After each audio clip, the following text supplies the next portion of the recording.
বন্দ্যোপাধ্যায় 4 থেকে 5 লক্ষ ভোটে জিতবেন, কিন্তু এটা তো গণতন্ত্র, কাউকে না কাউকে তো প্রার্থী হতে হবে।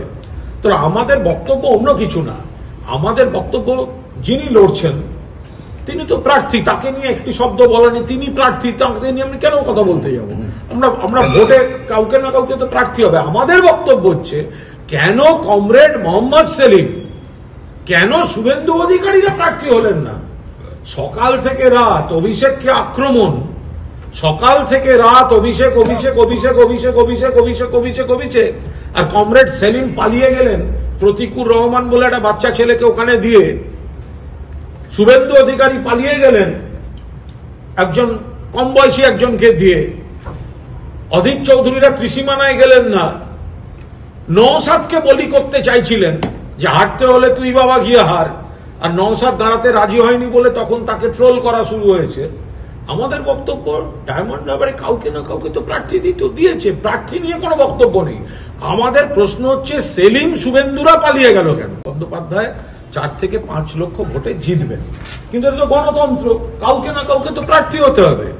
তো আমাদের বক্তব্য অন্য কিছু না, আমাদের বক্তব্য যিনি লড়ছেন তিনি তো প্রার্থী, তাকে নিয়ে একটি শব্দ বলেনি, তিনি প্রার্থী, তাকে নিয়ে আমি কেন কথা বলতে যাবো? আমরা ভোটে কাউকে না কাউকে তো প্রার্থী হবে। আমাদের বক্তব্য হচ্ছে কেন কমরেড মোহাম্মদ সেলিম, কেন শুভেন্দু অধিকারীরা প্রার্থী হলেন না? সকাল থেকে রাত অভিষেককে আক্রমণ, সকাল থেকে রাত অভিষেক অভিষেক অভিষেক অভিষেক অভিষেক অভিষেক অভিষেক অভিষেক, আর কমরেড সেলিম পালিয়ে গেলেন প্রতিকুর রহমান বলে একটা বাচ্চা ছেলেকে ওখানে দিয়ে। শুভেন্দু অধিকারী পালিয়ে গেলেন একজন কম বয়সী একজনকে দিয়ে। অধীর চৌধুরীরা ত্রিসীমানায় গেলেন না, নওশাদকে বলি করতে চাইছিলেন যে হারতে হলে তুই বাবা গিয়ে হার, আর নওশাদ দাঁড়াতে রাজি হয়নি বলে তখন তাকে ট্রোল করা শুরু হয়েছে। আমাদের বক্তব্য ডায়মন্ড হারবারে কাউকে না কাউকে তো প্রার্থী দিয়েছে, প্রার্থী নিয়ে কোনো বক্তব্য নেই। আমাদের প্রশ্ন হচ্ছে সেলিম শুভেন্দুরা পালিয়ে গেল কেন? দেখুন, আমার কাছে আমরা হচ্ছে স্বয়ংসেবক, আমরা ফুলি ডেডিকেটেড টু আওয়ার নেশন। আমাদের কাছে লড়াই কোনোদিন কঠিন হয় না। বিষয়টা হচ্ছে যে আমাদের এটা দুর্ভাগ্য, ডায়মন্ডবাসীর দুর্ভাগ্য, যে যাই পার্টি করুক, যে আমরা অভিষেক ব্যানার্জির মতো একটা অভিশাপকে আমাদের সাংসদ হিসাবে পেয়েছিলাম। ও আসার পর থেকে, ও জবে থেকে দাঁড়িয়েছে 2014 থেকে, ও এখানে ভোট কোনো কিছু হতে দেয় না, বুথ ক্যাপচার করে ক্রিমিনালকে দিয়ে, পুলিশকে নিষ্ক্রিয় করে রাখে। এবং ন্যাচারালি প্রত্যেকটা ইলেকশন, সে পঞ্চায়েত ইলেকশন হোক, মিউনিসিপ্যাল ইলেকশন হোক, অ্যাসেম্বলি ইলেকশন হোক, লোকসভা, সব জায়গায় ও এইভাবে ভোটে জিতে আসে বা ওর দল জিতে আসে। এবারে ভোটে এর জন্য মানুষ এখানটায় রীতিমতন বিরক্ত পর্যায়ে চলে গেছে মানুষের। যেখানে আমি অনেক তৃণমূল কর্মী নেতাদের সঙ্গে কথা বলেছি, তারা বলছে ভাই আমরা পার্টি করব, কিন্তু অভিষেকে আমরা চাই না। এখানে দেখুন, আমাদের ভারতবর্ষ হচ্ছে সব থেকে বৃহত্তম গণতান্ত্রিক দেশ, তা প্রত্যেকটা মানুষের তার ডেমোক্রেটিক রাইটস এটা বজায় রাখা উচিত। ডায়মন্ড হারবার অভিষেক ব্যানার্জি সেই লোকের ডেমোক্রেটিক রাইটসকে হরণ করছে। আপনারা যারা মিডিয়া পার্সন আছেন, আপনারা নিজেরাও ভুক্তভোগী। কিভাবে আপনাদেরকে ওদের ক্রিমিনাল বাহিনী আপনার কোনো খবর কভার করতে গেলে আপনাদের ক্যামেরা ছিনিয়ে নিয়েছে, আপনাদেরকে বেধড়ক মেরেছে, অনেকে হসপিটালাইজড হয়ে রয়েছে। কাশ্মীরেও এরকম নেই যেটা ডায়মন্ড হারবারে হয়েছে। আমি নিজে 2014 ওর এগেনস্টে ক্যান্ডিডেট ছিলাম। আমাকে ও চাপার জন্য ও কি করলো, ডায়মন্ড হারবারে এত জায়গা থাকতে ও ঠিক আমার ঘরের বাইরে বা সামনে 300 মিটার দূরে ওর ওই এমপি অফিসটা করেছে। এই এমপি অফিসটা হচ্ছে লিপস অ্যান্ড বাউন্স। এখন লিপস অ্যান্ড বাউন্সদের মিডিয়াতে এত আলোচনা হয়। আমি 2014-এই আমি লিপস অ্যান্ড বাউন্সের প্রথম পেপারগুলো আমি ফ্ল্যাশ করি, আপনাদের নিশ্চয় মনে আছে। সেই জমির উপর, যেটা এখন ইডি সিজ করে দিয়েছে হাইকোর্টের নির্দেশে, তা সেখানে শওকত মোল্লা 40 থেকে 50 জন ক্রিমিনালকে উইথ আর্মস এনে রাখতো আমাকে দাবানোর জন্য। 17, 18, 19, 20 এইভাবেই চালিয়েছ। ইভেন 2018-এ ডায়মন্ড হারবারে জানে এখানে লোকাল এরিয়া আমাকে অ্যাটাক করলে, এখানে যেহেতু আমার পপুলারিটি খুব বেশি, এখানে প্রত্যেকটা পঞ্চায়েতে বিজেপি সবসময় জিতে আসে এবং তাছাড়াও দলমত নির্বিশেষে আমাকে সকলেই ভালোবাসে। তো আমাকে ডায়মন্ডেও অ্যাটাক করলো ওই জাহাঙ্গীর বাহিনী এবং গৌতম অধিকারীর বাহিনীকে দিয়ে, যার ফলে আজকে আমার পায়ে প্লেট, স্পাইনাল কর্ড ফ্র্যাকচার্ড। কেসের পর কেস, মিথ্যা কেস দিয়েছে।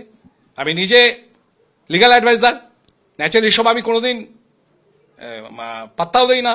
আমি হাইকোর্ট থেকে অনেক কেস স্কোয়াশিং করেছি, কিন্তু প্রশ্ন হচ্ছে আমার জায়গায় যদি সাধারণ করে থাকে, আমার যদি এই অবস্থা হয় তাহলে সাধারণ কর্মীদের কি অবস্থা, যারা বিরোধী রয়েছে বা যারা তৃণমূলের মধ্যেও যারা ওরকে সমর্থন করছে না, তাদেরও কি দুর্দশা করেছে। আপনি কি এবারে নির্বাচনে সেই একই হিংসার পুনরাবৃত্তিরই আশঙ্কা করছেন? দেখুন, এই পঞ্চায়েত নির্বাচন একই ধরনের প্রশাসন ছিল, জেলা প্রশাসন। আমি অলরেডি আমার কাছে সব চিঠিগুলো আছে, আপনারা চাইলে আমি দিয়ে দিতে পারি। বারবার নির্বাচন কমিশনারকে বলছি যে ডায়মন্ড হারবার ভারতবর্ষ থেকে সম্পূর্ণ আলাদা করে রেখে দিয়েছে অভিষেক ব্যানার্জি এখানকার প্রশাসনকে। আর এখানে নির্বাচন কে করবে? ইলেকশন কমিশনার তো রাজীব কুমার এসে করবেন নাকি? এটা তো করবে এখানকার যিনি ডিএম আছেন, তার ডিএম তো এখানে ডিস্ট্রিক্ট ইলেকশন অফিসার, তা উনি তো ওনারই দলবল তো সাঙ্গভঙ্গরে এখানে নির্বাচন করবে। সে একই তো জিনিস, তোর বড়ি খারাপ খারাপই তোর। এর মাঝখানে আমাদের ভোটটা করাতে হবে। প্রশাসন যদি জড় পদার্থের মতো আচরণ করে, যদি নিউট্রালিটি বজায় না রেখে, তাহলে আমি সায়েন্সের ছেলে, আপনি তো জানেন জড় পদার্থকে চাপ তাপ ও ভারে বস্তুর অবস্থার পরিবর্তন হয়, তো প্রশাসনের উপর সেই রকমই জিনিসগুলো আমরা প্রয়োগ করবো। হয়ে গেছে আমি একজন ডেডিকেটেড স্বয়ংসেবক, সেখান থেকে আমাকে 2009-এ ডাইরেক্ট আমাকে প্রার্থী করা হয়েছিল লোকসভাতে সোমেন মিত্রে এগেনস্টে। তারপরে 2019 আমি জেলা সভাপতি ছিলাম বলে 2টো লোকসভার দায়িত্ব আমার ছিল, যার জন্য অন্য কাউকে প্রার্থী করা হয়েছিল। 2024-এ আমাকে আবার সে দায়িত্ব দেওয়া হয়। মিডিয়াতে কি ঘুরছে না ঘুরছে আমারও তো টাইমও নেই, কারণ আমি এত লোকের এখানে এত সন্ত্রাস, তাদের সমস্যাগুলো মেটাতেই আমার দিন সারাদিন কেটে যায়। বন্দ্যোপাধ্যায় 4 থেকে 5 লক্ষ ভোটে জিতবেন, কিন্তু এটা তো গণতন্ত্র, কাউকে না কাউকে তো প্রার্থী হতে হবে।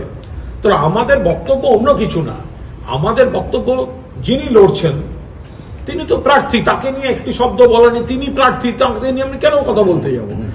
আমরা ভোটে কাউকে না কাউকে তো প্রার্থী হবে। আমাদের বক্তব্য হচ্ছে, কেন কমরেড মোহাম্মদ সেলিম, কেন শুভেন্দু অধিকারীরা প্রার্থী হলেন না? সকাল থেকে রাত অভিষেককে আক্রমণ, সকাল থেকে রাত অভিষেক অভিষেক অভিষেক অভিষেক অভিষেক অভিষেক অভিষেক অভিষেক, আর কমরেড সেলিম পালিয়ে গেলেন প্রতিকুর রহমান বলে একটা বাচ্চা ছেলেকে ওখানে দিয়ে। শুভেন্দু অধিকারী পালিয়ে গেলেন একজন কম বয়সী একজনকে দিয়ে। অধীর চৌধুরীরা ত্রিসীমানায় গেলেন না। নওশাদকে বলি করতে চাইছিলেন যে হারতে হলে তুই বাবা গিয়ে হার, আর নওশাদ দাঁড়াতে রাজি হয়নি বলে তখন তাকে ট্রোল করা শুরু হয়েছে। আমাদের বক্তব্য, ডায়মন্ড হারবারে কাউকে না কাউকে তো প্রার্থী দিয়েছে, প্রার্থী নিয়ে কোনো বক্তব্য নেই। আমাদের প্রশ্ন হচ্ছে, সেলিম শুভেন্দুরা পালিয়ে গেল কেন? বন্দ্যোপাধ্যায় 4 থেকে 5 লক্ষ ভোটে জিতবেন, কিন্তু এটা তো গণতন্ত্র, কাউকে না কাউকে তো প্রার্থী হতে হবে। তো আমাদের বক্তব্য অন্য কিছু না, আমাদের বক্তব্য যিনি লড়ছেন তিনি তো প্রার্থী, তাকে নিয়ে একটি শব্দ বলেনি, তিনি প্রার্থী, তাকে নিয়ে আমি কেন কথা বলতে যাবো? আমরা ভোটে কাউকে না কাউকে তো প্রার্থী হবে। আমাদের বক্তব্য হচ্ছে, কেন কমরেড মোহাম্মদ সেলিম, কেন শুভেন্দু অধিকারীরা প্রার্থী হলেন না?